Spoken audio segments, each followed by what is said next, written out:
Welcome back, guys, to Fish Scales and Shrimp Tails. I'm sorry, I'm laughing because this is probably the third time I've tried to film this now, having some technical difficulties. So we're going to do an update on what was the red cherry shrimp tank. And you will notice already, very early on, that there are some new inhabitants in this tank. And you'll probably have a very difficult time spotting any red cherry shrimp. Now, there are still some in here, but they'll definitely all be hiding given the number of mouths in this tank that are looking to eat them. So what happened? Well, truth is, I don't really know.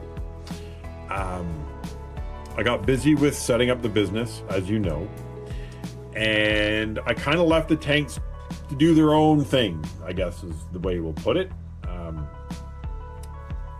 I noticed over time less and less red cherry shrimp showed up in the tank. Now, I never paid much attention to that, as I assumed that the bulk of them were probably all hiding in the big ball of Java moss that was over here, and I think I even mentioned that on the last video that I was in. When I went to do a tank trim, and I pulled apart that ball of Java moss, and I know it doesn't look like I did, but I did, I really didn't find that many red cherry shrimp.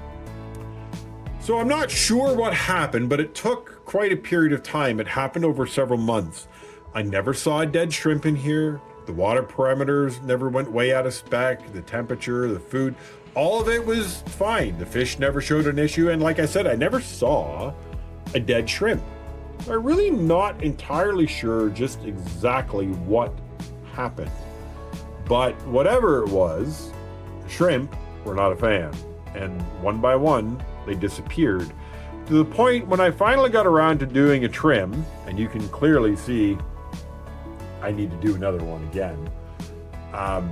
There probably weren't more than 10 or 12 red cherry shrimp left in here.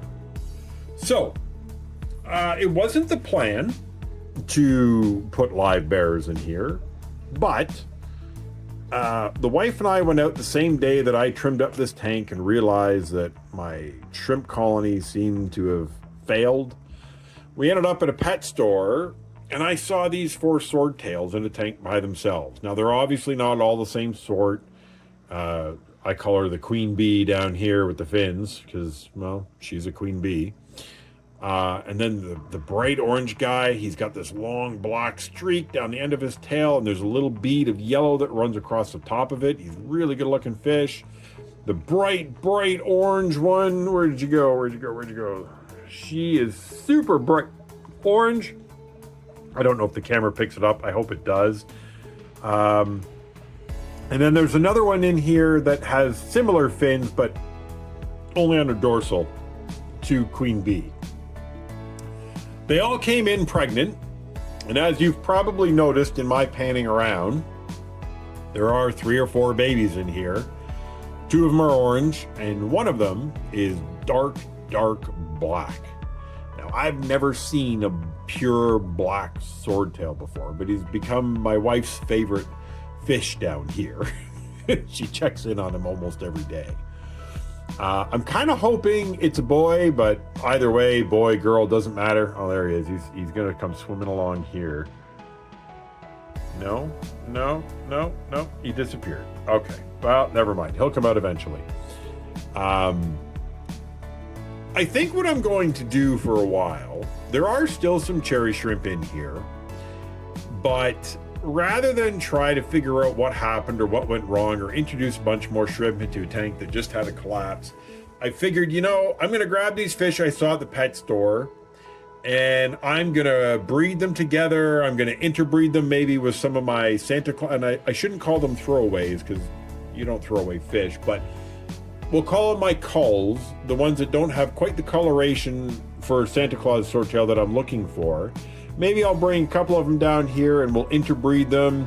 Maybe we'll get some that have long fins. Maybe we'll get some black ones. I don't know. We're going to... Oh, there he is. He's going to run away on me again. There he goes. Into the weeds. Never to be seen.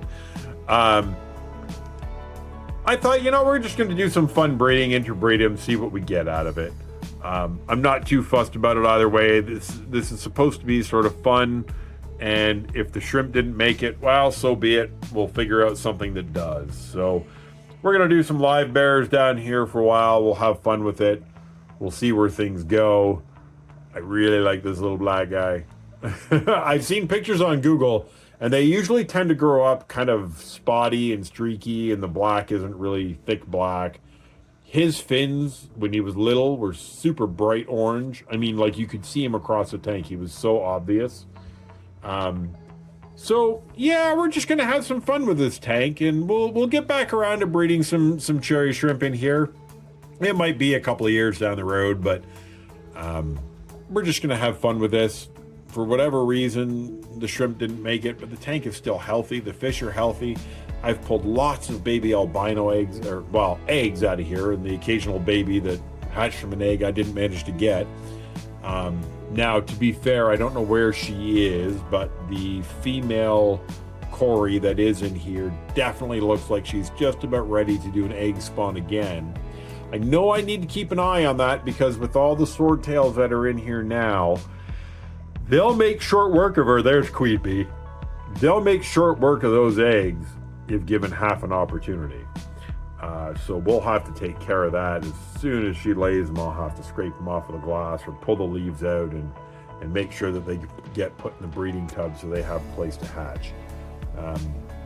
So yeah, that's kind of where we're at, guys. Healthy tank. Everything's going really well. It is time for me to do a trim. Now, it's time for me to sort of bring this tank back to what I envisioned for it. Now, there's so much of this Hygrophila coryambosa in this tank, and it's like all of my tanks. They're all just full of that coryambosa, and that's because it's such a fast-growing plant, and it does such a good job of filtering out the water during the initial stages to keep it healthy, so we don't get algae spikes and hair algae and all that other issue.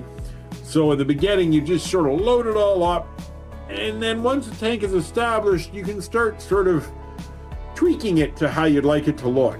So because all of my tanks are getting a familiar look to them because of the similar plants, I want to start thinning it out. And I think what we're going to do here is ultimately we're going to get rid of pretty much all of the coryambosa except for maybe one or two pieces down the far end here on the left side, where this one piece here is. You might have one or two pieces growing there, and maybe the one piece in the back, and the rest of it we're going to leave to the ground cover.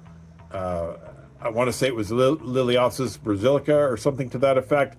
The dwarf sage that's coming in, and then there's actually a bunch of booths in here. It was pretty small when we put it in. I think we're going to let the tank develop on those plants and slowly get rid of the coryambosa. It's just not quite what I was looking for, but it did the job. Kept the tank healthy, and now I think we're gonna sort of start substituting one plant for another and get rid of this coryambosa.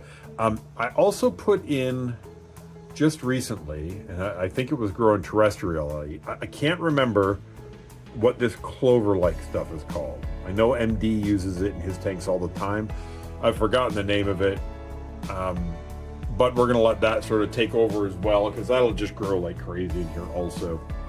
But yeah, I mean, it's been really good. The tank has been really healthy. It's unfortunate about the shrimp, but it does happen sometimes. Colonies collapse. Sometimes you understand why, sometimes you don't. It's not the first time it's happened, but we'll get back to it. For now, we'll just enjoy the fish that are in here. We'll see what kind of different colorations we can get out of it with the different swordtails that we have between the two tanks. And we'll just have fun with that for a little while, and maybe once we're done with that, maybe, I don't know about the foreseeable future, but maybe a year or 2 years down the road, we'll go back to starting to see if we can't get some red cherry shrimp in here again and breed them out. But this is where we are for now. Enjoy the tank. I think I'm going to do a maintenance session on this here in just a few minutes, and maybe I'll show that at the end of the video where the tank looks like. We're about a year. Tank's been up and running, I think, for a little over a year now. So it's very established. You know, I don't, to be honest, guys, I don't really monitor the tanks. I looked at this one when I realized what had happened to the shrimp. I had a quick look at the water parameters just to be sure, but these tanks with this substrate system and the plants that are in them, I don't worry about water parameters. It kind of takes care of itself. It's nature in a box this way, and it just does what it does. I really don't need to intervene. I don't really need to do anything with it. It just sort of takes care of itself. So for now, guys, like I said, quick updates. I just didn't want to leave you guys hanging on where the tanks are. I know how frustrating that can be. You get involved in something on YouTube and then the guy quits doing what it was you were watching, and you're left wondering whatever happened. So I wanted to keep you guys up to date. Business has been going well. I've been busy. This is the first chance I've had to sit down and really do anything with it. I'm probably not going to be building any new tanks anytime soon. I'd love to build one more really big tank as a community tank. I'd love to drop in like a 100-gallon or a 120 upstairs, and just do like a full nature build community aquarium, and just put very few fish in the beginning and let them breed themselves, and sort of just watch that tank develop with the life that you put in the beginning. It's kind of fun that way. But for now, guys, this is where we're at. Where'd Queen Bee go? Here she is. There's Queen Bee. She's to be fair, guys, I can't even tell you for sure she's a swordtail. She was in the same tank with the rest of them. I've never seen a swordtail with fins quite like she has. But if we can get some breeding going on with her and get some different colorations and that sort of thing, I think it'll end up being pretty cool. So we'll see what happens, guys. I'm going to get to doing a trim up session on this tank, pulling things together. Maybe I'll try and record a couple of the other tanks and do some updates on them too while I've got some time. But for now, guys, thanks for tuning in. This has been a blast. I hope you keep keeping track of this. And as time goes on, I'll see if I can't get some new content, make some new videos that aren't just updates, guys. But for now, I'm just going to do a couple updates and call it a day. Take care of yourselves. We'll talk to you again in the next one.